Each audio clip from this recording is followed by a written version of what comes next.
iniwan kita. Paulo! Ako to, tita. Lalo na yung mamaliban natin. Iniiwan tayo sa kalsada, sa bakuran. Iniiwan tayo dati nung tumatakas tayo dun sa sa bakuran para lang maglaro. Hindi na yung basta hindi pa sa kasi magdadaksil na nanay, abuso. Pero ikaw, ma'am, liba, malaki na kami, oh. Malaki na kami.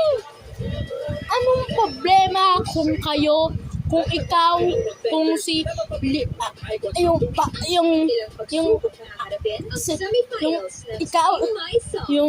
si Papa? Ganon?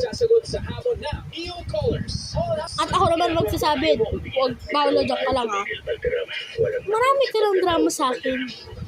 Kaya, ikaw, kailangan mo rin ng ilang mga pasensya. Sa Metro Manila, ano kaya ang una niyang irereklamo? Pero sabihin natin sa mga elit, hindi nyo na sila. Kailangan ko to. At, diba ito pinaglalaroan natin? Paulo? At ito rin, nandito rin ang sekreto ng ating mga ina. Huwag mo ano yan? Bakit? Matagal nyo na kami iniiwan nila Paulo.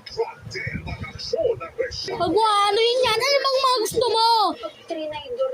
Wala akong gusto. Malalaman niya lang ni Paulo para marinig ng lahat na may sikreto kayo.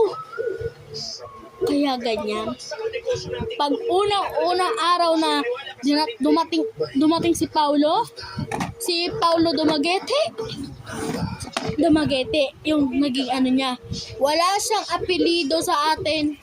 Summer na! At ano man ang dumating, Ako, daming paraan para magsaya. malistero ako. Nilagay mo yung birth certificate ko sa anak pinsan ko.